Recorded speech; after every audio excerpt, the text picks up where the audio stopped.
और या प्रदेश की कमेटी ने भेज दिए या कहाँ से आए, और मेरा आप अच्छी तरह समझते हैं कि इसको चूना लगाना कहते हैं। और अगर आप बुरे कर्म करोगे तो अगले जन्म में आपको कहना ये सब चीजें सहनी पड़ती है। तो राम भद्राचार्य जी जो जन्मजात आंखों से विहीन है, 2 साल बाद हुई थी, 2 महीने बाद, हाँ, 2 महीने बाद। तो आप महसूस करो कुदरत, उन्होंने कितने पाप किए होंगे पिछले जन्म में। आपको 24 घंटे अवेलेबल रहना पड़ेगा। और आपका वर्कर खड़ा है ना घर के बाहर, तो आप ये नहीं कह सकते मुझे नींद आ रही है, आप ये नहीं कह सकते उसकी समस्या आ गई कि मेरे पास ताकत नहीं है।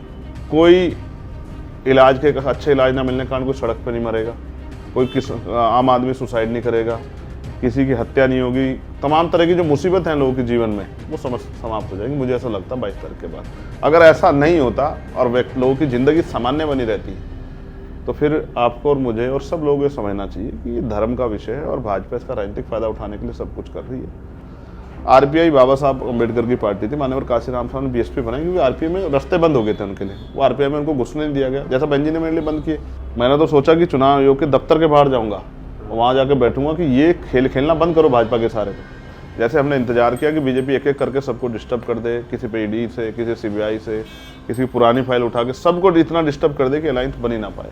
लेकिन ये सच है कि जितना अवसर उनको मिला उतना अवसर मुझे अभी तक नहीं मिला। देखो ईवीएम पे हम बहुत बड़ी लड़ाई लड़ने वाले, क्योंकि ईवीएम पे एक जो बहुत महत्वपूर्ण सवाल है वो ये, तो ये जो इस आयोजन में जो पैसा खर्च हो रहा है, सरकारी पैसा, क्या मुख्यमंत्री या भाजपा की सरकार हिंदू धर्म से जुड़े और धर्मों और जो लोग हैं जैसे दलितों के त्यौहार, क्या उस पर भी इस तरह का पैसा खर्च कर सकती है? तो आपने कहा खूनी क्रांति हो जाएगी, तो आप कोई क्रिमिनल हो, कोई गुंडे हो कि आप एक तरफ जैसे रविदास जी ने कहा कि भाई जन्म के कारण नहीं होता, आप जाति श्रेष्ठता भी थोप रहे हो और दूसरे को बुरा भी कह रहे हो। सोचो कि आपको कोई संत में क्यों कहे संत? संवैधानिक तरीके से इलाज करना हम पे आता है, इसलिए जल्द अभी आप देखना आजकल में जब उन पर मुकदमा होगा, कानून तो सबके लिए बराबर है ना। प्राइम मिनिस्टर अगर कोई क्राइम करे या मैं कोई क्राइम करूँ, हमें छूट थोड़ा ये। लेकिन ये सच है कि जितना अवसर उनको मिला उतना अवसर मुझे अभी तक नहीं मिला। मेरे सफ़रनामा जो किताब उन्होंने जन्मदिन पर लॉन्च की, उसमें एक किताब में उन्होंने लिखा था कि मेरा जो उत्तराधिकारी है वो किस तरह का होगा, उसमें लिखा कि मेरे परिवार का नहीं होगा, ये सब बातें उन्होंने लिखी थी।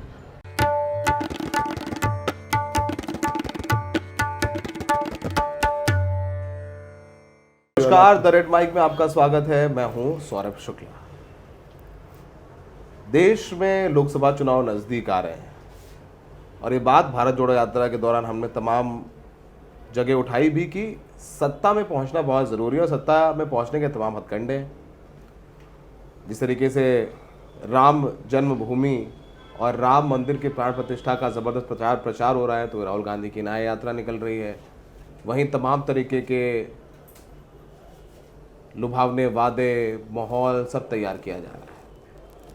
चूंकि सत्ता का रास्ता उत्तर प्रदेश से होकर के जाता है, उत्तर प्रदेश और देश में अगर जब बात की जाए कि पिछड़े लोगों की आवाज़ उठाने में एक व्यक्ति ने जिसने काफ़ी संघर्ष किया है, जेल भी गया, हमले भी सहे और यहाँ तक कि जान से मारने की कोशिश हुई, गोली भी खाई, उस व्यक्ति का भी एक बहुत अहम योगदान होने वाला है। और व्यक्ति हैं आज़ाद समाज पार्टी के प्रमुख, भीम आर्मी के प्रमुख चंद्रशेखर हमारे साथ है। चंद्रशेखर, आपसे बहुत बार बात होती रही है, हम लोग तो पहले भी बात इतनी बार कर चुके हैं। पहला सवाल मैं आपसे ये पूछना चाहता हूँ कि कैसे हैं आप? आपको गोली लगी थी, अभी वो उसके बाद से क्या बदला आपकी ज़िंदगी में? देखिए सौरभ भाई, एक बुरा हादसा था, ख़त्म हो गया, स्वस्थ हूँ और अपने कार्य को और तेज़ी से कर रहा हूँ। बदलाव तो हुआ है। जब आप मौत को इतने करीब से देखते हो और फिर आप ये देखते हो कि न्यायिक व्यवस्था और पुलिस की कार्रवाई, सब चीज़ों को देखते हो, इसका आपके ऊपर असर होता है। सरकार के रवैये को देखते हो तो उसका भी आपके ऊपर असर होता है। और फिर जो आपके आसपास जो जिन आपसे दोस्ती और वो है, और फिर उनका व्यवहार देखते हो, उससे भी आप पे असर होता है। कई चीज़ें हैं। तो जिस तरह से उसमें जांच हुई, वो जांच से मैं सहमत नहीं था। मैंने कई बार आवाज़ उठाई, लेकिन वो आवाज़ जब मेरे जैसे व्यक्ति की आवाज़ दबा दी गई तो आम लोगों को क्या न्याय मिलता होगा उत्तर प्रदेश में, इस बात को मैं समझ सकता हूँ। मगर मैं ज़्यादा उस पर इसलिए नहीं बोला कि मेरी व्यक्तिगत है, तो मेरे जीवन का बहुत उस तरह से व्यक्तिगत कोई मैं अपना मोल नहीं समझता। अगर यही बात किसी और अन्य व्यक्ति के साथ अन्याय हो रहा था तो मैं उस तरह से उस बात को सड़कों पर लड़ता। अगर मैं अपनी लड़ाई लड़ूंगा तो लोग कहेंगे कि भाई बताइए अपनी लड़ाई लड़ रहे हैं चंद्रशेखर आज़ाद। क्योंकि मैं जब इस आंदोलन को चला रहा हूँ तो अपमान सहना, आरोप सहना, मुसीबत सहना, कठिनाइयाँ सहना, जेल जाना, तमाम तरह की परेशानियों में शामिल होना, ये मेरा कर्तव्य है और मैं उसको निभा रहा हूँ। लेकिन एक चीज़ है कि धैर्य आया और एक कमिटमेंट मैंने खुद से किया उसी दिन, जिस दिन मेरी जान बची, कि भाई मैं कोशिश करूँगा कि हर अपनी समय का एक एक मिनट, एक एक सेकंड इस आंदोलन को तेज़ी से आगे बढ़ाने में लगाऊंगा। क्योंकि समय कोई पता नहीं, जिनको सीबीआई, ईडी, इनकम टैक्स, झूठे मुकदमे, जेल द्वारा नहीं रोका जाता, ब्लैकमेल नहीं किया जाता, उनको सरकार गोली से उड़ा देती है। अंग्रेजों ने भी ऐसे बहुत कुछ काम किए हैं, जिसमें टीपू सुल्तान एक बहुत बड़ा उदाहरण है। टीपू सुल्तान के मर्डर के साथ ही उन्होंने अंग्रेजों का ये स्टेटमेंट आया था, मैंने स्टडी में पढ़ा कि अब हम भारत पे राज कर लेंगे, क्योंकि टीपू सुल्तान नहीं रहे। तो इस तरह से मैं समझता हूँ कि जो भी मेरे जीवन का समय है, अब मैं उसको ज़्यादा समय, पहले मैं 18 घंटे काम करता तो अब 20 घंटे तक मैं अपने आंदोलन में देता हूँ डेली। तो आपने उस घटना के बाद से और वक्त देना शुरू कर दिया। आपको लगता है कि जीवन का भरोसा नहीं है? मैं बुद्ध को मानता हूँ। बुद्ध ने कहा मृत्य कटल सत्य है, जो पैदा हुआ उसको जाना है, जो चीज़ तैयार हुई उसका खात्मा निश्चित है। तो इसलिए मैं समझता हूँ कि जीवन खत्म होने से पहले जितना कुछ इस आंदोलन में कर जाऊँ, जितने ज़्यादा लोगों को जगा जाऊँ, जितना जो है अपना योगदान दे जाऊँ मानवतावादी राज के लिए या समतामूलक समाज के लिए, इस देश की मैं कहीं मेरा खून इस देश की मिट्टी के लिए कहीं काम आ जाए तो वो मेरे लिए बहुत अच्छा है और मैं उस काम को अपने लोगों के लिए कर रहा हूँ। चंद्रशेखर, इस समय तो राम मंदिर का प्रचार है, Yes. आप देख ही रहे हैं माहौल किस तरीके से बना हुआ है। उस दिन योगेंद्र यादव से बात कर रहा था, योगेंद्र यादव ने कहा कि वो राम मंदिर जब जिस दिन प्राण प्रतिष्ठा हो उस दिन लिख देना चाहिए कि powered by Noida media, Noida channels, TV पे तो वही सब दिखाया जा रहा है। मैं वो टिप्पणी नहीं कर रहा हूँ भाई, ठीक है, उसका हम भी हिस्सा थे और हम सबकी अपनी चीज़ें होती हैं, लेकिन उसका राजनीतिक असर भी होगा और ये बात मैं जिम्मेदारी से कह रहा हूँ।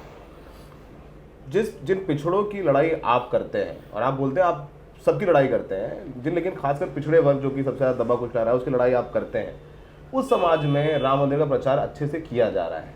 उन घरों में जाकर के, उन गाँव में भी जाकर के अक्षत बांटे गए हैं, उन गाँव में भी जाके कहा गया है कि पिछड़ों से, दलितों से, कि आप लोग भी उस दिन 22 तारीख को दिवाली मनाएं। तो उस नैरेटिव को अब आप लोग कैसे काउंटर करेंगे? वो कहेंगे कि बीजेपी को वोट दो, हम राम को लाए थे, आप उनको लाओ। देखिए, कई चीज़ें आपने एक साथ ही एक ही सवाल में जोड़ दी। अब लंबा जवाब भी दूंगा। जैसे आपने कहा, मैं योगेंद्र भाई की बात से तो नहीं असहमति जाहिर करूंगा, कुछ चीज़ें तो हैं, लेकिन जैसे आपने कहा कि माहौल बन रहा है, तो माहौल बनाता कौन है? सवाल ये है। माहौल वो बनाता है जिसको लोग देखते हैं, जिस पे लोग विश्वास करते हैं, और यहाँ जो विश्वास करने योग्य चीज़ें हैं उन पे आज सरकार का किस तरह का पहरा है, ये मैं और आप देख रहे हैं। रही बात राम मंदिर की, मैं मानता हूँ कि राम मंदिर का जो विषय है, क्योंकि वो धार्मिक विषय है और भारत धार्मिक देश है, अलग अलग मान्यता है सबकी, उसका असर होगा, मैं इसको डिनाई नहीं कर रहा हूँ, लेकिन उसको काउंटर करने की जिम्मेदारी उन सब लोगों की है जो चाहते हैं कि भारतीय जनता पार्टी इसका राजनीतिक लाभ ना ले पाए। मैं भी उनमें से एक हूँ, मगर मैं बहुत बड़ा उस तरह से उस मूवमेंट का बहुत बड़ा हिस्सा नहीं हूँ। आपने कहा कि भाई मैं राजनीति मदद तो सभी करता हूँ, लेकिन स्पेशली पिछड़े वर्गों की, तो मैं सौरभ भाई उनकी आवाज़ उठाता हूँ जिनकी आवाज़ कोई नहीं उठाता, उस तरह से भी नहीं उठाता जिस तरह से उठनी चाहिए थी। जैसे मुझे इस बात की पीड़ा रहेगी कि मेरे सभी साथियों ने दोनों सदनों में से, चारों सदनों में से किसी सदन में सरकार से सवाल नहीं पूछा कि भाई आपकी सरकार में आम आदमी छोड़िए, लेकिन एक इतने बड़े समाज का नेतृत्व करने वाले व्यक्ति पर गोली चलती है और आपकी सरकार के पास एक सिंगल शब्द नहीं होता आपके बारे में बात। हाँ, तो इस बात की मुझे पीड़ा रही कि भाई मैं इतना भी जो है अपने साथियों के दिल में जगह नहीं बना पाया।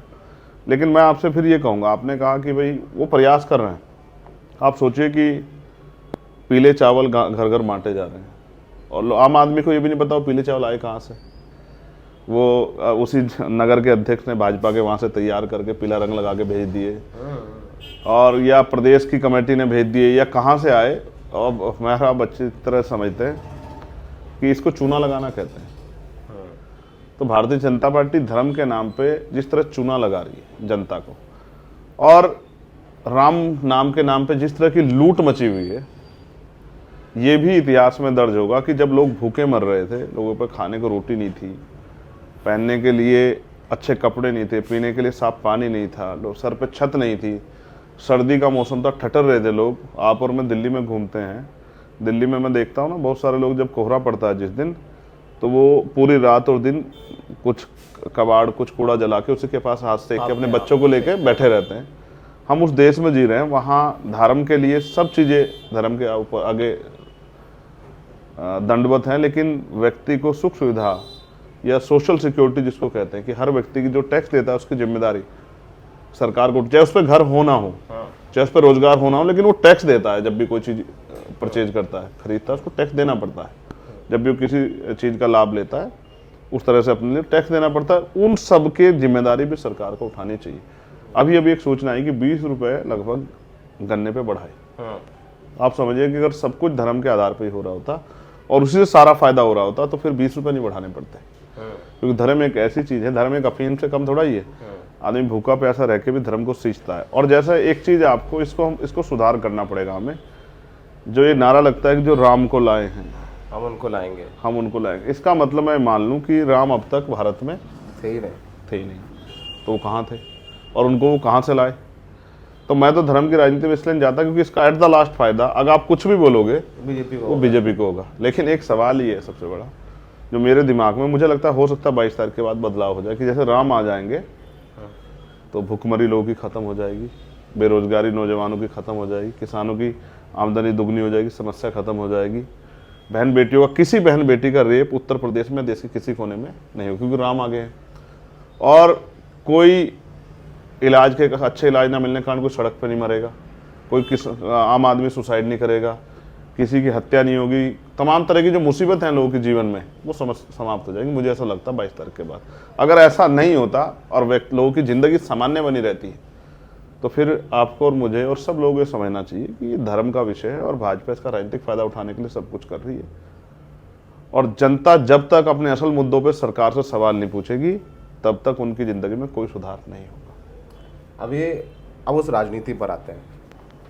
मैं आपके बारे में पूछूंगा, आपके राजनीतिक जो आगे सफ़र होगा लोकसभा में क्या करेंगे। उससे पहले एक और सवाल है, इंडिया गठबंधन बन रहा है, मीटिंग शुरू हो गई, सीट शेयरिंग पर चर्चा हो रही है।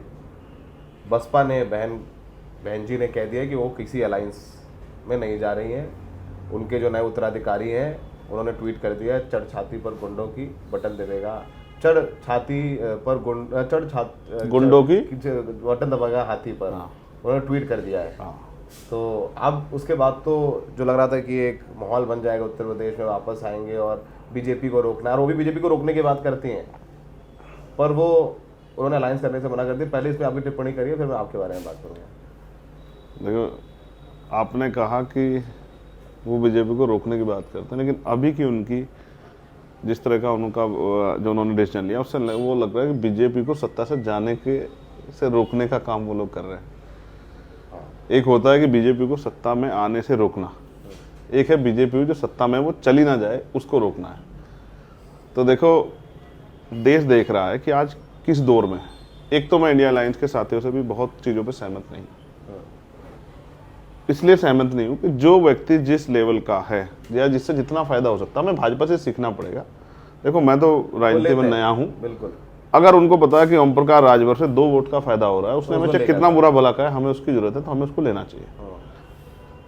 और इंडिया अलायंस से हमें सीखना चाहिए कि उनको इस बात से कोई फर्क नहीं पड़ता किस आदमी के जरिए कहाँ से फायदा मिल सकता है। उनका एक सूत्रीय कार्यक्रम है कि हमारी व्यक्तिगत जो लड़ाई है वो आगे बढ़नी चाहिए। वो ईगो टसल्स है, मैं ये बात बिल्कुल सहमत हूँ। एक और बहुत महत्वपूर्ण, इतने दिन पहले ये फाइनलाइज हो गया था, हमने इतने लंबे समय तक इसको डिस्टर्ब किया कि हमने लोगों को मौका दिया कि कोई इसमें से किसी पे सीबीआई की, ईडी की रेड हो जाए, एनआईए की, इनकम टैक्स के झूठे मुकदमे किसी पे लग जाए, वो वापस चला जाए। हमने शायद उनको मौका दिया। अदरवाइज बहुत दिन पहले हो गया था, सब कुछ मीटिंग करके अपने ईगो से बाहर निकल के और वास्तविक हालात को समझते हुए। जिन हालातों पे मैंने ये टिप्पणी उस दल पे की जिस दल से को मैंने बहुत दिन तक सींचा, जिनका नारे की बात आपने की, उस दल पे मैंने ये टिप्पणी इसलिए की क्योंकि हालातों को देख के। लेकिन इनको मैं ये कहूँगा, अगर ये अब से 3 महीने पहले इस अलायंस को एक स्वरूप देके धरातल पर चले जाते तो आज हो सकता है कि उत्तर प्रदेश में और देश भर के बहुत सारे हिंदी भाषी प्रदेश में भी और अलग अलग भाषी प्रदेशों में बहुत बड़ा परिवर्तन हो जाता। लेकिन हमने, मुझे ऐसा लगता है, जैसे हमने इंतजार किया कि बीजेपी एक एक करके सबको डिस्टर्ब कर दे, किसी पे ईडी से, किसी सीबीआई से, किसी की पुरानी फाइल उठा के सबको इतना डिस्टर्ब कर दे कि अलायंस बन ही ना पाए। हमने शायद इसका इंतजार किया और हमारी तैयारी क्या, मैं आपको एक आज बात बता रहा हूँ, आप इसको चेक करा लेना। बीजेपी के लोग क्या कर रहे हैं, उनको जो बहुत तमाम तरह का आईटी सेल और इलेक्ट्रॉनिक सेक्टर खड़ा किया हुआ है, टेक्निकल सेक्टर, वो 16 ये फार्म भर के लोगों की वोट कटवा रहे हैं। ये चल रहा है, विधानसभा चुनाव से पहले भी हाँ, चला है। वो कटवा रहे हैं, कह रहे हैं वो उसका नाम व्यक्ति के नाम से करे, वो सब आईडी वाईडी सब उनके पास है ही, कोई दिक्कत ही नहीं है, सरकार सिस्टम उनके पास है, बूथ में आइडेंटिफाई करके उन्होंने चेक कर लिया, जो उनका वोटर से अलग वोटर जो उनको नहीं दे रहा है उनको उन्होंने जान लिया, उसका वोट कटवा दे रहे हैं, ठीक है, और अपने लोगों के वोट बनवा रहे हैं, एक का वोट कई जगह इस तरह से वो कर रहे हैं। मैंने मेयर का चुनाव उत्तर प्रदेश में एक ही सीट पे लड़ाया, आगरा में, वो भी जब समाजवादी पार्टी के नेताओं से मेरी बातचीत हुई, उन्होंने कहा कि आप लड़ा लो, और बाद में एट द लास्ट वो किसी कारण से उनको भी अपना प्रत्याशी घोषित करना पड़ा, हमने भी, और जब हमने अपने प्रत्याशी कहा कि आप बैक हो जाओ, तो उन्होंने कहा देखो अब मैं बैक नहीं हूँ, मेरे सामाजिक प्रतिष्ठा का सवाल आ गया, तो हमने कहा फिर लड़ो।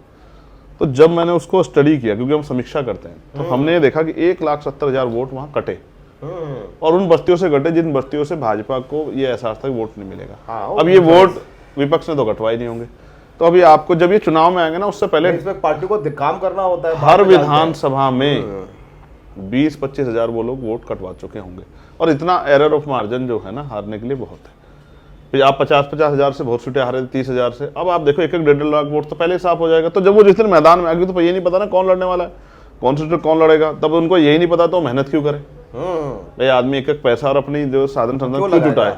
तो इसलिए जहां मैं तैयारी कर रहा हूँ नगीना, तो वहां हमने बूथ वाइज बूथ कमेटियां बना के और बूथ BLO से बूथ की लिस्ट चेक करा के, इस बार BLO देखो कितनी वो की समझदारी, 2019 वाली लिस्ट जो है ना ऊपर वो लगा के वो दिखाने लग गए कि देखिए साहब ये वोट है, वोट है। 2022 वाले ने देखा। हाँ, तो हमने कहा कि हमें नई लिस्ट चाहिए, और हम वोट बनवाने पे और जो वोट कटे हैं उनका फार्म 16 भरवा के उन वोटों को तैयार करवाने में, नए वोट जो 18 साल हो गए, ये बहुत अच्छा काम कर रहे हैं इसलिए क्योंकि हम अपनी तैयारी कर रहे हैं। जब आप ये कहते हैं कि भाजपा को हराने के लिए लड़ रहे हैं हम लोग, आपको तैयारी करनी है, 24 घंटे जागना है, यही सब देखो। फिर मैं कह रहा हूँ जब आप राजनीतिक काम कर रहे हो, देखो अगर मैं स्टडी कर रहा होता अपने एम को लेकर, तो फिर मेरा ये था कि मैं 16 घंटे 14 घंटे अपनी पढ़ाई को दूं और सब कामों से छुटकारा ले। अब आप राजनीति कर रहे हैं, तो भारत में राजनीति तो भैया 24 घंटे होती, आपको 24 घंटे अवेलेबल रहना पड़ेगा। और आपका वर्कर खड़ा है ना घर के बाहर, तो आप ये नहीं कह सकते मुझे नींद आ रही है, आप ये नहीं कह सकते उसकी समस्या आ गई कि मेरे पास ताकत नहीं है।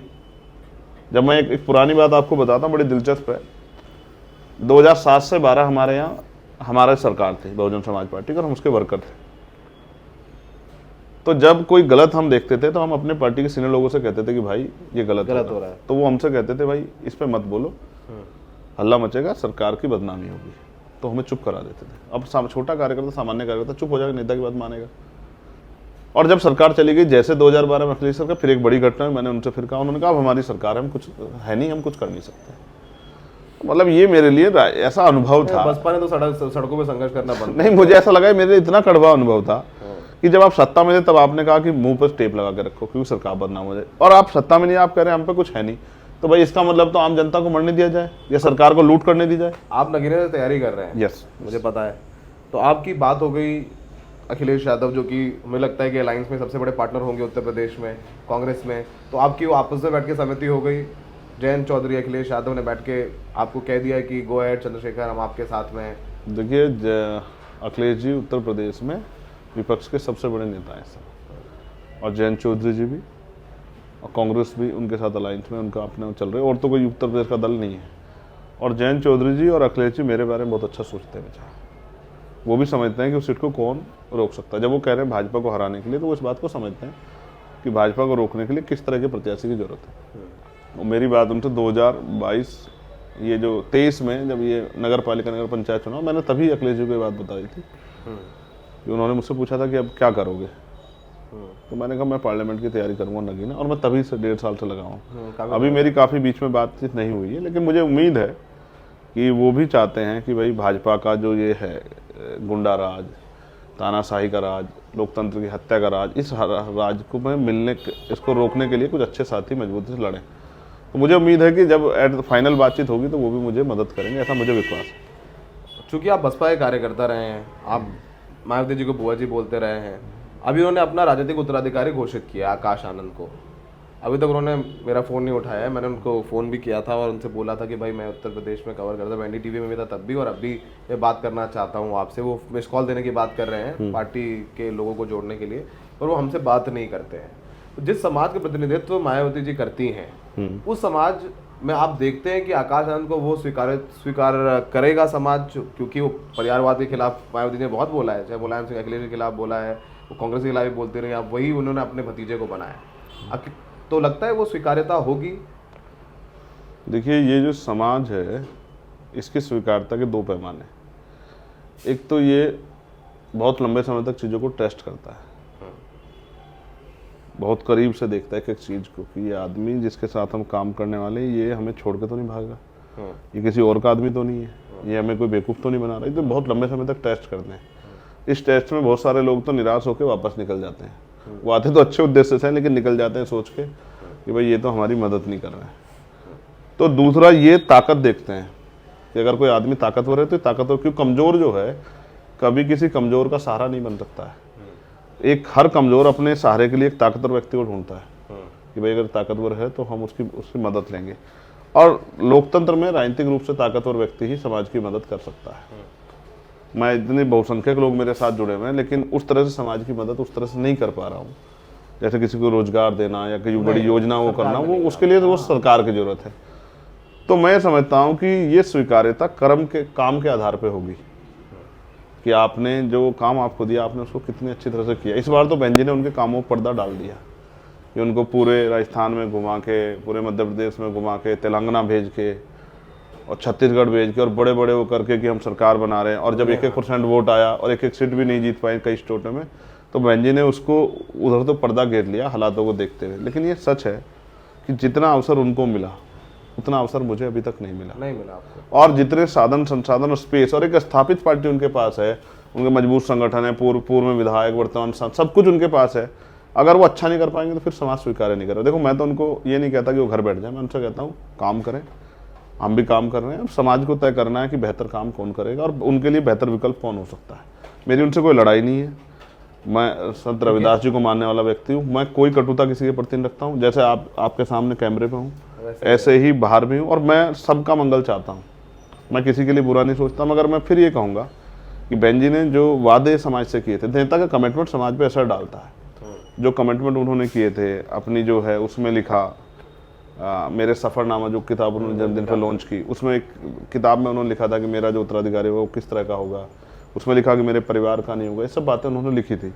फिर दूसरा जो है उन्होंने श्यामा प्रसाद मौर्य को जब निकाला इसी बात के साथ निकाला कि वो अपने परिवार के लिए टिकट मांग रहे थे, हमारे यहाँ परिवारवादी कोई जगह नहीं है। उन्होंने कहा कि काशीराम साहब ने कहा अगर ईमानदारी से समाज को के हित में राजनीति करनी है तो परिवार को, भाई भतीजों को दूर रखो, लेकिन अपने आप वो इस बात से दूर नहीं हो पाई। तो मैं समझता हूँ कि समाज सब चीजें देख विश्वास नहीं करते किसी पे। मुझे लगता है उनके साथ कोई लंबा भी लगने कोई टिक ही रहा है। लालजी वर्मा भी चले गए, स्वामी प्रसाद मौर्य को भी निकाल दिया, सतीश मिश्रा भी आजकल किनारे हम सुनते हैं, ब्रजेश पाठक भी चले गए। तमाम जब उस समय के नेता थे, कुछ सत्ता में आने के बाद आए, कुछ सत्ता में पहले संघर्ष कर रहे थे, कोई लंबा टिकता नहीं है उनके साथ। फिर भी 11% वोट वो 2022 में ले आई।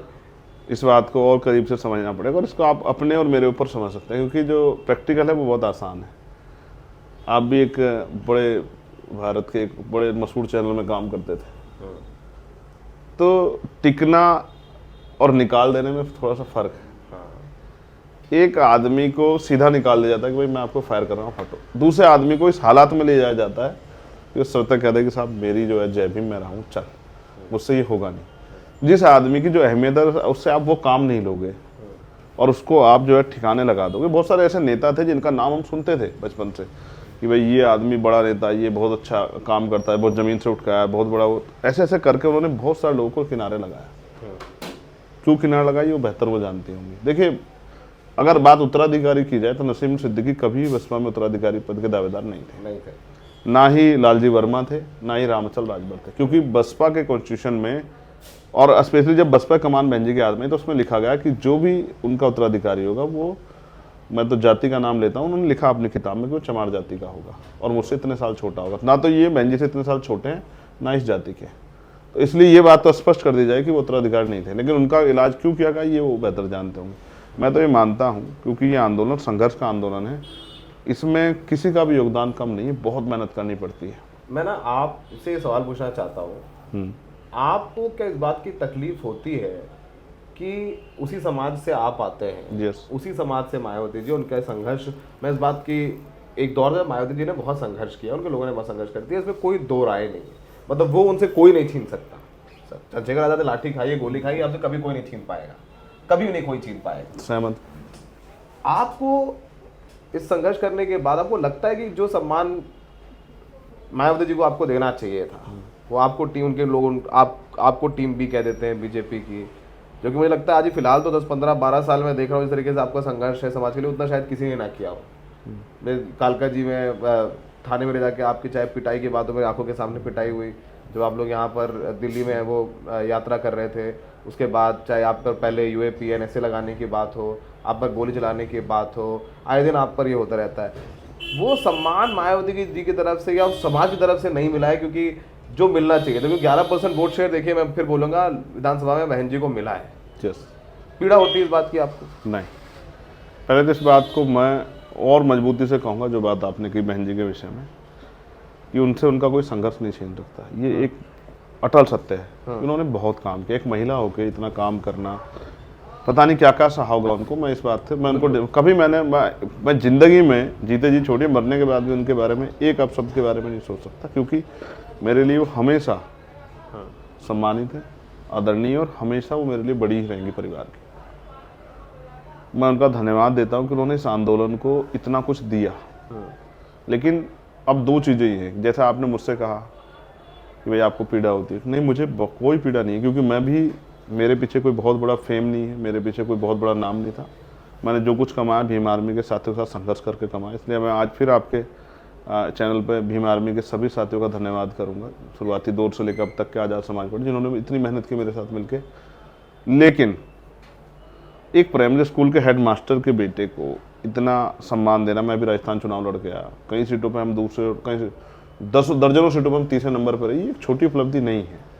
3 साल जहाँ एक तरफ 100 साल पुराने राजनीतिक दल हो, कांग्रेस, भाजपा, बहुजन समाज पार्टी, समाजवादी पार्टी और अन्य पार्टी, इतने दल हों लेफ्ट जैसे, वहाँ आज़ाद समाज पार्टी को 74,000 वोट मिलना, 50,000 वोट मिलना, ये कोई छोटी बात नहीं है। स्थापित दलों को के रास्ते को, परेशानियों को हटाते हुए, और सिंबल जो नया है बिल्कुल, जिसको जो अभी तक लोगों तक नहीं पहुंचा, क्योंकि उस तरह का प्रचार प्रसार हमें भी डर रहता है कि चुनाव से पहले हमारा सिंबल ना बदल दिया जाए। केतली।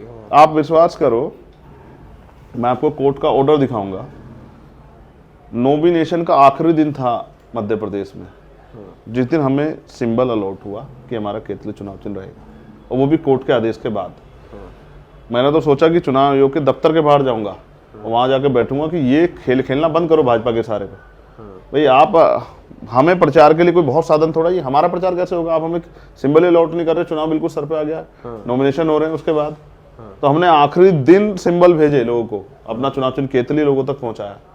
ये राजनीति इतनी ऊपर से दिखती इतनी अच्छी है नहीं, और इसमें जितने तरह के धोखे और षड्यंत्र होते हैं उसका लोगों को एहसास भी नहीं होगा। तो ये सब चीजें झेलने के बावजूद भी हमने इतना कुछ किया, और मैं धन्यवाद दूंगा उन सब वंचित तबके के लोगों का। देश में जो बहुजन समाज के लोग रहते हैं, अधिकारी, कर्मचारी या पत्रकार या जो भी साथी हैं जो मुझ में विश्वास रखते हैं या पॉजिटिव वर्ब्स मेरे लिए भेजते हैं, या ये उम्मीदें हैं उन्हें कि अब चंद्रशेखर कुछ करके दिखाएंगे, उन सब के सहयोग से हम इस काम को कर रहे हैं।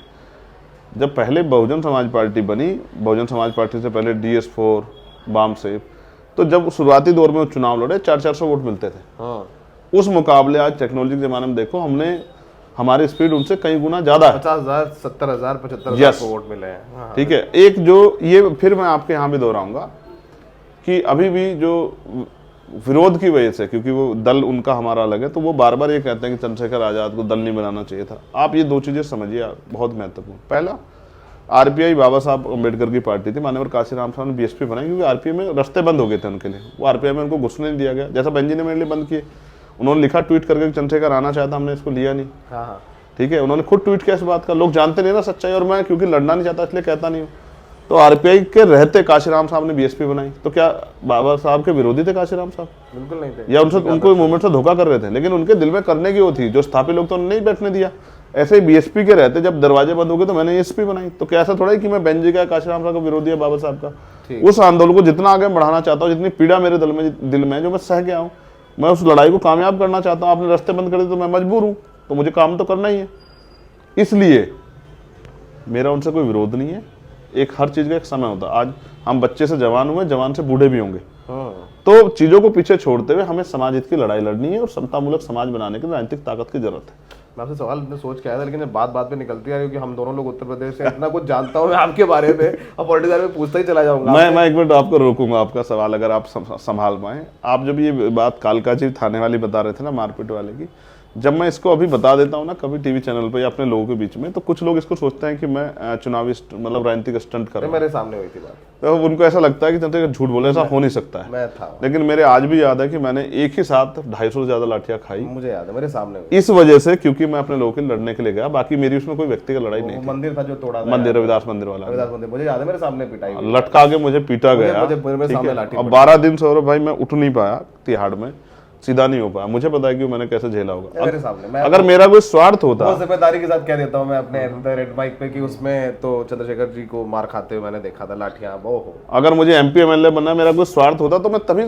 किसी दल के साथ जाता। मैंने इस विचारधारा को मरने ना दिया जाए, बाबा साहब अम्बेडकर, फूले साहू की, इसलिए मैंने राजनीतिक दल बनाया जब इन्होंने मुझे मेरे लिए रास्ते बंद कर दिए। और मैं उस काम को अब भी जिम्मेदार से कराऊं। उसके बाद मुझे गोली खानी पड़ी। हाँ, तो गोली कोई किसी पे ऐसे तो चलाएगा नहीं कि भाई गोली कोई फूल है, इससे प्रचार होगा। 1 इंच गोली इधर होती तो यहाँ मुझे गोली लगी है तो मेरी, हाँ, तो कुछ भी नहीं बचता मेरे पास। फिर भी मुझे साबित करना पड़ता है कि भाई मैं इस मूवमेंट के प्रति ईमानदार हूँ, इस काम को कर रहा हूँ। मेरे को आपसे बात करते जो सवाल मैं याद करके तो वो पूछ लेता हूँ। तो अभी राम मंदिर पे फिर आता हूँ, क्योंकि अभी हमने आपके बारे में बात की, आप चुनाव लड़ेंगे, सब सारी बातें हुई, फिर ये सवाल करके खत्म करेंगे। रामभद्राचार्य जी इस समय जो बहुत बड़े प्रचार कर रहे हैं, रामानंदाचार्य जी हैं, उन्होंने पिछड़ों के बारे में एक टिप्पणी करी जो मैं नहीं कहना चाहता हूँ। यस। उस टिप्पणी के बारे में आपने अपना रोष व्यक्त किया, और सवाल जोड़ देता हूँ इकट्ठे, ताकि आप इकट्ठे लंबा जवाब दे दे। मैं नहीं चाहता हूँ आपको बीच में टोको। अच्छा। वहीं पर 4 शंकराचार्य कह रहे हैं कि हम नहीं जाएंगे, अधूरा मंदिर है, और उन शंकराचार्यों का इस बारे में ये भी कहना है कि वो एक ब्राह्मण जो है उनके द्वारा नहीं की जा रही है प्राण प्रतिष्ठा और तमाम तरीके की, प्रधानमंत्री को जाति को लेकर के भी ये टिप्पणियां की गई हैं, आप भी जानते हैं। तो पहले रामभद्राचार्य पर और फिर शंकराचार्यों की एक ब्राह्मण द्वारा प्राण प्रतिष्ठा न किए जाने की बात पर जवाब दीजिए। देखिए, रामभद्राचार्य जी का मैं बहुत सम्मान करता था। व्यक्ति के कर्म के हिसाब से उसका सम्मान होता है, जाति के हिसाब से मैं तो इस जाति की प्राथमिकता को, श्रेष्ठता को नहीं मानता। आप कर्म से बुरे हो, जैसे उन्होंने टिप्पणियां की पिछड़ों पे बहुत मजबूत, तो मैं एक सतु रविदास जी का एक श्लोक आपको बताता हूँ। उनका एक दोहा है, वाणी है कि रविदास जन्म के कारण होत ना कोई नीच, नर को नीच बन करी डारी है, ओछे कर्म की कीच। कि जन्म के आधार पे कोई नीचा नहीं होता है, उसके जो ओछे कर्म होते हैं, कर्म के आधार पे जो वो बुरा करता है तो उससे वो नीच होता है। अब सवाल ये है, उन्होंने पिछड़ों पे बड़ी टिप्पणी की। पिछड़ों पे क्या, उन्होंने तो ब्राह्मणों पे बहुत अच्छी टिप्पणियां की हैं। मैं कई टिप्पणियां आपको गिनाऊंगा। जैसे उन्होंने पिछड़ों पे तो कहा, पहली बात तो इस देश में अगर आपकी मेरी तरक्की में 1% भी योगदान है तो आपका अधिकार बैठता है कि आप मुझे कोई चीज कहो। अगर आपका कोई योगदान नहीं है तो आपको कोई अधिकार नहीं है कि आप मेरे ऊपर टिप्पणी करें। भाई, इस देश में किसी भी धार्मिक संस्थान का कोई 1% योगदान नहीं है पिछड़ों को, दलितों को आरक्षण, अनुसूचित जनजाति को आरक्षण दिलाने में। उन्होंने एक दिन बड़े संयम से बैठ के कहा अपने भक्तों में, जिसमें पिछड़े और दलितों की भागीदारी महिलाओं की बहुत बड़े पैमाने पर रही होगी, कि भाई ये पिछड़े, दलित और आदिवासियों को जो आरक्षण मिल रहा है इसको खत्म कर देना चाहिए, वरना देश में रक्त क्रांति हो जाएगी, खूनी क्रांति। और ये जाति के आधार पर आरक्षण बंद कर, जाति के आधार पर ऊंच नीच तो आप बंद नहीं कर पाए, अपनी मन की कुंठा तो खत्म नहीं कर पाए, लेकिन आप उस आरक्षण को बंद करना चाहिए। 2% सरकारी नौकरियों में 98% प्राइवेट सेक्टर है, जिस पे कभी कोई चर्चा नहीं होती है। उसमें भी 100% रिजर्वेशन नहीं है, 50% है। अब तो अपर कास्ट के बच्चों को भी 10% मिलने लगा है। तो आपने कहा खूनी क्रांति हो जाएगी, तो आप कोई क्रिमिनल हो, कोई गुंडे हो, कोई आप माफिया हो, कोई खूनी क्रांति करा दो। कौन हो आप कराने वाले खूनी क्रांति? आप समाज में विद्वेष पैदा कर रहे हो, आप जो है झगड़ा कराने की बात कर रहे हो, दंगा कराने की बात कर रहे हो, तो शर्म आनी चाहिए ऐसे संत को। और ऊपर से उनका कोई योगदान है क्या? अगर 1% योगदान है तो हमसे कहें, हम अपनी गलती स्वीकार कर लें। कोई योगदान नहीं है इस देश में, सब कुछ होते हुए भी आप ही थे ना जो स्थापित थे। आप चाहते तो उनके अधिकारों की रक्षा पहले करते ना, तो आपने तब तो की नहीं। फिर आपने कहा मरे मुलायम काशीराम, अपमान कर रहे हो। मरे मान्यवर मुलायम सिंह जी हमारे लिए गुरु भी हैं, उनसे सीखने को बहुत कुछ, और उन्होंने बहुत संघर्ष किया। आसानी थोड़े को कुर्सी देता है क्या? ये उत्तर प्रदेश है, ये वो तब का उत्तर प्रदेश है। कहते हैं मोदी जी उनके दोस्त हैं, अंग्रेजी में भी बोलते हैं Modi ji is my friend, इसे इंग्लिश में बोलते हैं। आप जिनके फ्रेंड प्रधानमंत्री हों, अब आप समझिए कि उनका क्या रुतबा होगा। और मैं कभी कभी ये सोचता हूँ ना कि भाजपा के जरिए उनको कहलवा जाता है कि वो धार्मिक आदमी को टिप्पणी तो करेगा ना, उनको पता ना आज के दौर में भी चंद्रशेखर जैसे लोग हैं बेचारे। तो मुलायम सिंह जी और मान्यवर काशीराम साहब हमारे लिए गुरु के समान है, और गुरु का दर्जा माता पिता से बड़ा होता है। कोई अगर मेरे माता पिता का, मेरे गुरु का अपमान करेगा तो वो ये ना सोचे कि वो चैन से बैठ जाएगा, फिर उसको संवैधानिक तरीके से इलाज करना हम पे आता है। इसलिए जल्द अभी आप देखना आजकल में जब उन पर मुकदमा होगा, कानून तो सबके लिए बराबर है ना। प्राइम मिनिस्टर अगर कोई क्राइम करे या मैं कोई क्राइम करूँ, हमें छूट थोड़ा ये, या कोई SSP या नहीं उन पर क्यों नहीं होगा ना, मैं करूँगा, आप देखना ना, मुकदमा भी होगा और उनको जेल जाने। जैसे बागेश्वर जो धाम वाले हैं, उनका भाई भी तो ऐसा ही कर दिया था, तो मुकदमा हुआ नहीं हुआ, वो भी तो उनके भी तो प्राइम मिनिस्टर मित्र है, प्रधानमंत्री दोस्त है। देखो रामभद्राचार्य जी बोलते हैं, रामभद्राचार्य की किताब को लॉन्च करने के लिए प्रधानमंत्री जाते हैं। देखो अभी बताना मुझे पंगे ले रहे हो तो अच्छे तरीके से। नहीं तो हम हमारा दोस्त संविधान है ना। चलिए हाँ, तो आगे की बात, उन्होंने ये बयान दिया जो किसी भी तरह से सहनीय नहीं था। फिर उन्होंने कहा कि चारों वर्णों में जो राम को नहीं भेजता वो चमार, यानी कि वो कह रहे हैं कि चारों वर्णों में जो बुरा है, दुष्ट है, वो चमार है। एक चमार एक बहुत बड़ी जाति है, और जाति व्यवस्था में आप देखो ना सर्टिफिकेट बनते हैं, ठीक है। आप और ये अगर आप इसको अभद्रता, वो तो भद्राचार्य अभद्रता के साथ कोई इसको कहेगा तो ये अपराध हो जाता है। तो ये अपराध करने की भी छूट उनको नहीं मिली। एक उन्होंने और टिप्पणी दी कि ये जो नीच ब्राह्मण हैं, चौबे, उपाध्याय और कई जो ब्राह्मणों के नाम उन्होंने उसमें जोड़े कि ये जो हैं ये नीच ब्राह्मण है, त्रिगुणित, ठीक है, पाठक। अभी मैं कोई उनसे पूछे कि आप एक तरफ जैसे रविदास जी ने कहा कि भाई जन्म के कारण नहीं होता, आप जाति श्रेष्ठता भी थोप रहे हो और दूसरे को बुरा भी कह रहे हो। सोचो कि आपको कोई संत में क्यों कहे संत। तो इसलिए संत का कपड़े पहन के अगर कोई अपराध करेगा तो उसको भी आशाराम जी को भी तो सजा मिली। प्रधानमंत्री उनके भी दोस्त थे, मुख्यमंत्री देखो, और पूर्व के जो प्रधानमंत्री अटल बिहारी वाजपेयी उनके दोस्त, तो बचा पाए क्या, जेल में नहीं है क्या अभी। तो प्रधानमंत्री के दोस्त है तो अपराध करे नहीं, संविधान है, अभी संविधान के हिसाब से काम हो रहा है, बहुत नुकसान उठाना पड़ेगा। फिर राम रहीम जी को बहुत पैरोल मिल रही है, आप देख रहे हो, वो मुख्यमंत्री के दोस्त हैं, अभी मुख्यमंत्री के साथ बैठे हुए थे। कानून सबके लिए बराबर है सौरभ भाई, कानून मेरे और आपको जाति धर्म ने देखा, अपराध करोगे तो अपराध की सजा मिलेगी। अब बात बची शंकराचार्य जी की। देखिए मैं किसी की आस्था को ठेस नहीं पहुंचाना चाहता, ये सवाल बहुत इंपॉर्टेंट है, ठीक है, मगर शंकराचार्य हिंदू धर्म के वास्तविक पिलर हैं। धर्म का ज्ञान अगर किसी को है तो उनको है। जैसे हम हमारे कुल में भगवान बुद्ध को और रविदास जी को वो करते हैं, पूजन करते हैं, कबीरदास जी को, नानक देव को। तो हमारे यहाँ जिस तरह से हमारे डेरों के प्रमुख हैं, उसी तरह से वो वहाँ इस धर्म के प्रमुख हैं।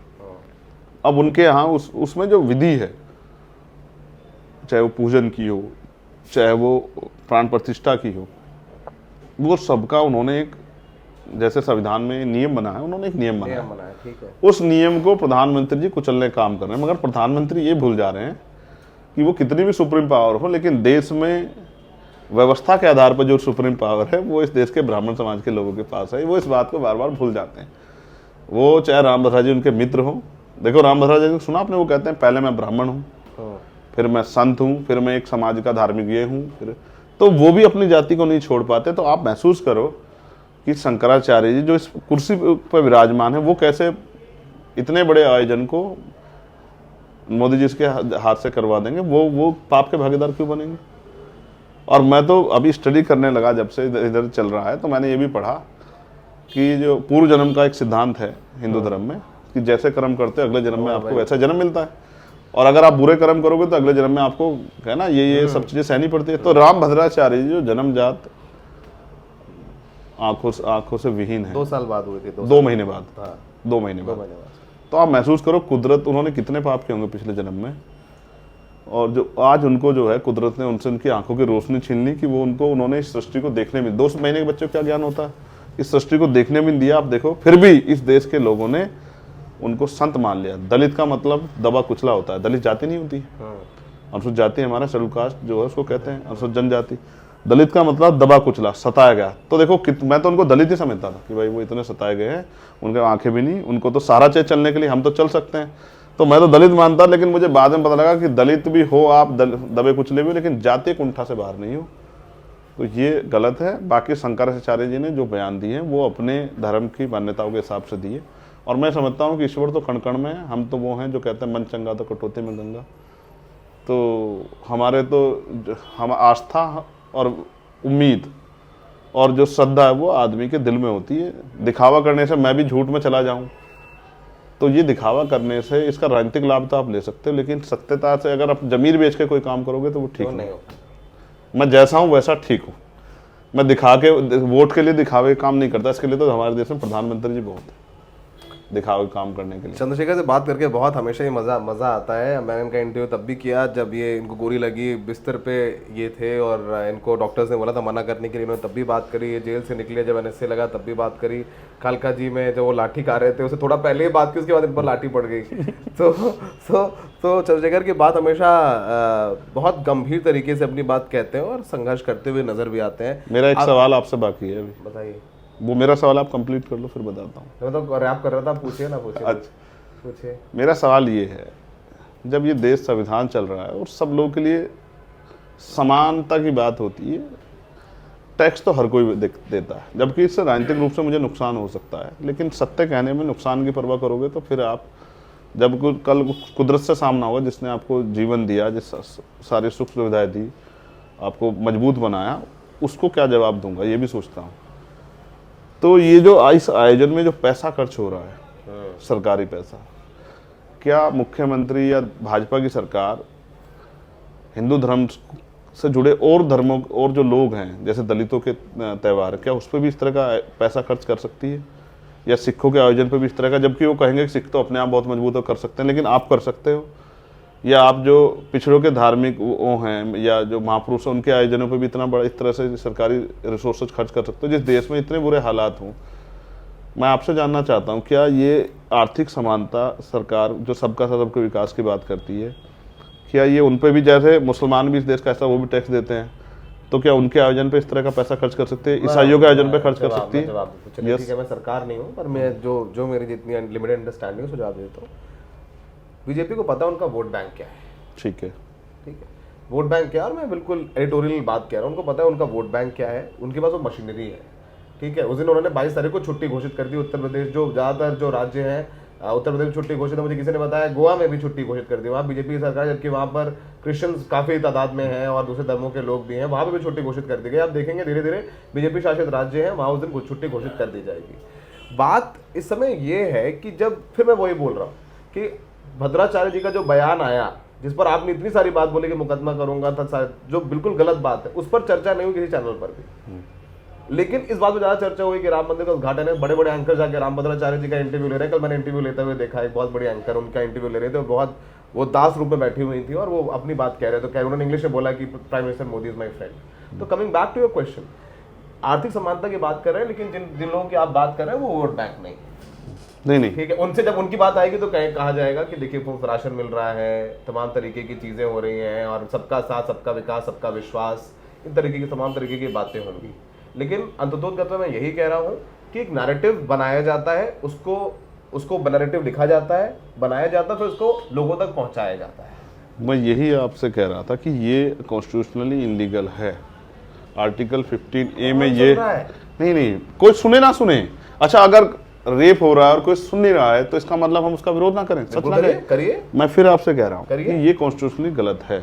आप सरकारी धन का प्रयोग जब एक धर्म के लिए कर रहे हो, अच्छी बात है, करना चाहिए, लेकिन आपको दूसरे धर्मों की कभी आलोचना करना, उन पर बाध्यता लगाना, ये भी सही नहीं है। फिर आप अपने मन से कहते हैं कि ये सबका साथ सबके विकास वाली सरकार है, तो ये सही नहीं है। मैं आपको एक चीज़ और बता दूँ खत्म करते हुए, जो बहुत इंपॉर्टेंट है, जानना चाहिए आपका नया प्लेटफॉर्म बनाया आप लोगों ने, आपको बधाई, आपकी पूरी टीम को, क्योंकि जो लोग इसमें काम कर रहे हैं, रेड माइक में मैं उनको जानता हूँ, सभी लोगों को, और वो कहाँ से निकल के यार क्यों निकल के ये बेहतर आप जानते हैं। लेकिन मैं समझता हूँ कि आज के हालात में निकलता कब है आदमी, यार छोड़ता कब है।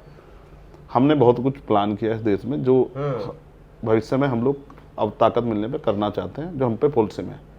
जैसे जितने भी सरकारी कर्मचारी हैं और नेता हैं, अगर आप शिक्षा में सुधार चाहते हैं तो बहुत बड़े बड़े प्राइवेट हॉस्पिटल स्कूल बनाने की बजाय, बड़ा बिल्डिंग खड़ी करने के बजाय सरकारी स्कूल में इन सब के बच्चों को पढ़ने के लिए आप नेताओं को नेताओं को बच्चे। और कर्मचारियों को, चाहे वो क्लास 1 का हो, चाहे प्रमुख सचिव का बेटा हो। अरे भैया, यहाँ दिल्ली में सरदार पटेल स्कूल है, वो मदर स्कूल है, और मेरे तमाम ब्यूरोक्रेट दोस्त नाराज हो जाएंगे मेरी बात पे। संस्कृति स्कूल है, श्री राम स्कूल है। ब्यूरोक्रेट अपने बच्चों को पढ़ाने के लिए कहाँ कहाँ से आप समझ सकते हैं सोर्स लगवाते हैं, डोनेशन देते हैं, आपको पता नहीं है। यहाँ केंद्रीय विद्यालय में तो आजकल हम तो केंद्रीय विद्यालय के पढ़े भैया। मैं क्या कह रहा हूँ आपको, नहीं, अरे ये तो हो नहीं सकता। नहीं, अब फिर हो नहीं सकता। करो कल्पना। देखो, ये आपको एहसास था। मैं एक बार जिम्मेदारी से बोल दूं, जो आप, मैं जानता हूँ आपके भी जो शुभ चिंतक ब्यूरोक्रेट्स आपको फोन करते हैं, जो समाज से भी होंगे, वो भी अपने बच्चों को पढ़ाते सरकारी। नहीं, मैं जानता हूँ, मगर मैं ये पूछ रहा हूँ आपको, आप महसूस करके देखो ना, अगर ऐसा हो और वही सुविधा जो प्राइवेट स्कूलों में मिल रही है, उतनी अच्छी पढ़ाई सरकारी स्कूलों में मिले, तो गरीबों के बच्चों को भी अवसर मिलेंगे बिल्कुल बराबरी के। मैं ये बात आपको इसलिए कह रहा हूँ, ब्यूरोक्रेट को अच्छी नहीं लगेगी, लेकिन उनको भी अच्छी लगेगी। देखिए, आप महसूस कीजिए ना, एक ही चेयर पे यहाँ मुख्यमंत्री का बेटा पढ़ रहा है, यहाँ राज्यपाल का बेटा, वहीं किसान मजदूर का बेटा पढ़ रहा है, तो कम से कम वो जो गैर बराबरी का शिकार हो रहा है, तो गैर बराबरी। ऐसे ही मैं हॉस्पिटलों में चाहता हूँ ये परिवर्तन। भाई, मैं बीमार हूँ, मेरी हैसियत है, मैं प्राइवेट में चला जाऊंगा यहाँ, लेकिन हर आदमी नहीं जा सकता ना। एम्स में जाइए, 2-2 महीने की लाइन है, 4-4 महीने के बाद अपॉइंटमेंट मिलता है। जब अपने ऊपर एम्स में जाए ना आप, ये जान है देश की, एम्स आते हैं दिल्ली लोग, लेकिन एम्स में 15-15 महीने के अपॉइंटमेंट मिलते हैं। हाँ। आपको हार्ट बाईपास सर्जरी करानी हो या और कोई, अगर आप इतना तो आदमी मर ही जाता ना। आपके व्यवहार हो तो पुलिस वाले पहले करा देते हैं, अधिकारी जानते हो। तो इसलिए मैं चाहता हूँ कि हॉस्पिटलों में भी ये देखो, जब आप जो सरकार कह रही है कि हम गरीबों के लिए बहुत अच्छी व्यवस्था कर रहे हैं, बहुत अच्छी पढ़ाई की व्यवस्था की, तो भाई आप कम से कम अपने बच्चों को तो भेजो ना, जो दूसरों के लिए कर रहे हो, दूसरे बच्चों, अपने को भी तो लाभ मिला ना उसका। अगर आप इतना अच्छा काम कर रहे हो, राम राज्य होगा। ऐसे ही प्राइवेट राज्य होगा। प्राइवेट हॉस्पिटलों में भी इस तरह की व्यवस्था चाहता हूं। उसके साथ साथ चलिए, समान काम समान वेतन, और ईवीएम पे हम बहुत बड़े लड़ाई लड़ने वाले हैं। ईवीएम पर, मैं याद दिला रहा हूँ ना, मैं ये तो देखो, ईवीएम पे हम बहुत बड़ी लड़ाई लड़ने वाले, क्योंकि ईवीएम पे एक जो बहुत महत्वपूर्ण सवाल है वो ये है कि ईवीएम यहाँ से रिलीज हो जाती है इलेक्शन कमीशन से बहुत दिन पहले। 141 मेंबर ऑफ पार्लियामेंट को सस्पेंड करके कानून बनाया सरकार ने उस दिन। वो बिल को जो है ना, उसको कानून का रूप दिया कि जब नियुक्ति होगी इलेक्शन कमिश्नर की, तो चीफ जस्टिस नहीं रहेंगे, क्योंकि ये जो आज चीफ जस्टिस बैठे, इन्हीं के नेतृत्व में ये इलेक्शन होना है। तो चंद्रचूड़, तो इसमें कुछ जो है कहीं ना कहीं ऐसा लगता है। दूसरा ये भी मैंने सुना, मैं इसको कंफर्म नहीं कर रहा, आप ज़्यादा मुझसे बेहतर इस पर जानते होंगे, क्योंकि मैं कई दिनों से उस काम में था लगातार, और रूरल एरिया में था, ग्रामीण एरिया में, तो मैं इस तरह से काम यूज नहीं कर पाया, अपने काम में लगा हूँ, कि इलेक्शन कमिश्नर से कोई पूछताछ नहीं होगी, उसके ऊपर कोई मुकदमा नहीं दर्ज होगा। इस तरह का मुझे पता लगा, कानून बना देगा कि आजीवन उस पर जो इलेक्शन कमिश्नर आएगा, उस पर कोई जो है ना उसके ऊपर मुकदमा दर्ज होगा, ना उसको कोई सजा होगी, ना उससे कोई पूछताछ होगी। वो तो चलिए दूर की बात है, इस समय विपक्षी पार्टियां मिलना चाह रही चीफ इलेक्शन कमिश्नर से, लिख के वो तो मिल भी नहीं रहे हैं अभी। देखो, इसमें ये समझना पड़ेगा कि इलेक्शन कमिश्नर की नियुक्ति सरकार कर रही है। जब तक सरकार कर रही है तो वो सरकार, और जब उसको इतनी छूट दे दी, कोर्ट नहीं सुनेगा। सुप्रीम कोर्ट में गए मामला ईवीएम को लेकर के, अब ये सुप्रीम कोर्ट के ऊपर प्रश्न चिन्ह खड़ा हो गया कि सुप्रीम कोर्ट अपने आप को साबित करे कि वो कॉन्स्टिट्यूशनली जो है राइट्स जो उनका बचाव करेगी, और देश में हिटलरशाही का मतलब तानाशाही को बढ़ावा नहीं होने देगी, डिक्टेटरशिप को बढ़ावा नहीं। ये आज सुप्रीम कोर्ट में बैठे जजों को इस देश के लिए सुनिश्चित करना है, उनको साबित करना है खुद को कि भाई हम यहाँ बैठे हैं, तो हम जो अपनी पावर का यूज करके इस डिक्टेटरशिप को रोकेंगे। तो ईवीएम पे हम लोग बात करते हैं, ईवीएम यहाँ से रिलीज हो जाती है, लेकिन असल ईवीएम जो है प्रोग्रामिंग कब सेट होती है, आप ये देखो, जब नॉमिनेशन हो जाता है, नॉमिनेशन के बाद नाम वापसी हो जाती है, और तब जो प्रत्याशी बचे रह जाते हैं और वो किस किस सिंबल पे लड़ेंगे और कहाँ कितने प्रतिशत लड़ेंगे, ये फीडिंग उसमें होती है। ये चुनाव से मुश्किल से 8-10 दिन पहले जब वोटिंग जितनी शुरू होती है, सबके एजेंट्स को टेस्ट कराया जाता है। मैं कुछ और कह रहा हूँ, उसको टेस्ट को छोड़ो, ईवीएम जब यहाँ से रिलीज, उसको नहीं पता कौन से बूथ पे जाएगी, उस पर कहाँ कौन प्रत्याशी, ये सेटिंग यहाँ नहीं होती है। ये सेटिंग कहाँ होती है? ये वहीं होती है, उसी जिले में जहाँ वो जाती है, और जहां उसको पता है कौन से बूथ पे जाना और कहां कौन प्रत्याशी। जैसे मैं नगीना लड़ रहा हूं, तो मेरा नाम नगीना में आएगा, ईवीएम को कब पता लगेगा इस बात को? जब मैं नॉमिनेशन कर दूंगा। अभी तो मैंने कहाँ लड़ रहा हूँ, जब मैं नॉमिनेशन कर दूंगा और मेरा नॉमिनेशन कंप्लीट हो जाएगा, वो नाम वापसी के बाद ये हो जाएगा, डिक्लेयर हो जाएगा कि ये लड़ रहे हैं, ना नाम वापसी हुआ, ना पर्चा कैंसिल हुआ, कुछ सब कुछ हो गया, कुछ भी सबसे क्लियर हो गया, तभी तो तय होगा ना ईवीएम में मेरा नाम आएगा। तो वो जो सॉफ्टवेयर अपडेटिंग होती है, ये एक बहुत बड़ा झोल है जिसको समझना पड़ेगा। तो दो चीजें अभी हो रही है, एक तो सॉफ्टवेयर अपडेट, क्योंकि इसका मतलब सॉफ्टवेयर अपडेट होता है ना, क्योंकि इलेक्शन 10 दिन पहले ये करना पड़ता है सब कुछ। दूसरा, जो कई हिस्सों में चुनाव हो रहे हैं, भाई 1.5 महीने में चुनाव होता है पार्लियामेंट का 7 चरणों में। तो जब आदमी 40-45 दिन इंतजार कर रहा है, 2 दिन और इंतजार कर ले, किसको जल्दबाजी? ठीक है। पहले जिसने पहले दिन वोट कर दी वो तो 40 दिन इंतजार कर रहा है, 2 दिन और इंतजार कर लेगा। तो इसमें जो ईवीएम बदली जाती है, ये एक बहुत बड़ी आंदोलन कैसा होगा आप लोगों का? ऐसा होगा जैसे दिल्ली वाला हुआ था, जिसके बाद सरकार को मुझे पीटना ही पड़ा, बहुत लाठी खाई थी आपने, मुझे याद है। कोई फर्क नहीं पड़ता, कुछ भी करना पड़े इस देश की डेमोक्रेसी को बचाने के लिए, लाठी खाने के लिए तैयारी रहते हो। इस देश की डेमोक्रेसी, इस देश के संविधान को बचाने के लिए, लोगों के विश्वास को कायम रखने के लिए कोई भी कीमत चुकानी पड़े, चुकाएंगे। हम उस चुकाने के लिए तैयार हैं। क्योंकि जब हम बात करते हैं ना शहीद भगत सिंह की, तो फिर लाठी से डर नहीं लगता है। जब बात करते हैं देश के क्रांतिकारियों की, तो लाठी से डर नहीं लगता है। और जब आप बात करते हैं सत्ता के दमन के खिलाफ लड़ने की, तो याद करो वो क्या हालात होंगे जब डॉक्टर अम्बेडकर इन हालातों में लड़ रहे थे। और कई जगह उनको जो है, जब साइमन कमीशन का उनको स्वागत करना था, और देश में साइमन कमीशन के खिलाफ सब लोगों ने लहर चला रखी थी।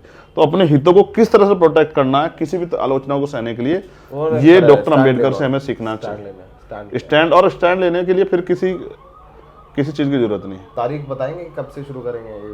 तारीख बता दूंगा तो होते उससे पहले जेल में आंदोलन करके जेल में जाओ तो ज्यादा अच्छा।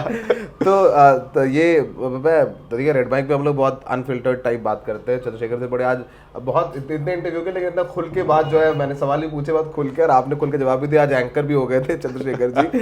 तो बहुत बढ़िया बातचीत रही। मैं कहता हूँ रेड माइक के हर इंटरव्यू देखिए, पर ये इंटरव्यू बहुत विशेष रूप से देखिए, क्योंकि आपको समझ में आएगा कि तमाम उन मुद्दों पर जिन्हें आप टीवी पर देखकर अपनी राय बनाते हैं, उनसे जुदा भी एक राय है, क्योंकि वो काउंटर नैरेटिव या उसका काउंटर जवाब, लॉजिकल जवाब आप नहीं सुन पा रहे हैं, देख पा रहे हैं। तो उसको समझने जानने के लिए इंटरव्यू जरूर देखिए।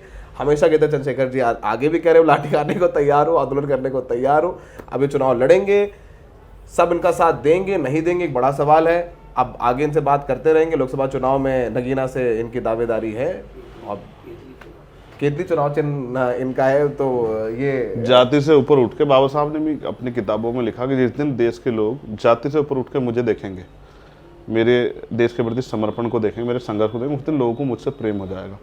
मुझे भी, जब आपने कहा ना कि साथ देंगे नहीं देंगे, जिस दिन मुझे भी लोग जाति से ऊपर उठ कर देखेंगे और ये महसूस करेंगे कि वो आदमी करना क्या चाहता है, तो मुझसे प्रेम लोगों को हो जाएगा। ये लोकतंत्र है, यहाँ रानी के पेट से राजा पैदा नहीं होगा। चलो तो वो एक बहुत हाइपोथेटिकल बात है कि जब मायावती जी को चंद्रशेखर जी से प्रेम हो जाएगा, वो बुआ भतीजे का प्यार हो जाएगा, और बुआ जी बोले क्या करके मेरा भतीजा है, जो जिसकी जर्नलिस्ट मैं ही चला जाऊंगा, मैं ही चला जाऊंगा पैर छूने के लिए, आशीर्वाद देने के लिए, कहे तो सही। अब तक तो उन्होंने ऐसा कोई मौका ही नहीं दिया। तो ये इंटरव्यू यही खत्म करते हैं। इंटरव्यू देखने के लिए सागर जी कैमरे में बहुत मेहनत की, उन्होंने इतना लंबा इंटरव्यू हाथ बढ़ के रखा। तो आप इंटरव्यू जरूर देखिए और बहुत जरूर शेयर करिए। और मैं अमूमन कहता नहीं हूँ ये, लेकिन इस इंटरव्यू के लिए कह रहा हूँ। बहुत बहुत धन्यवाद।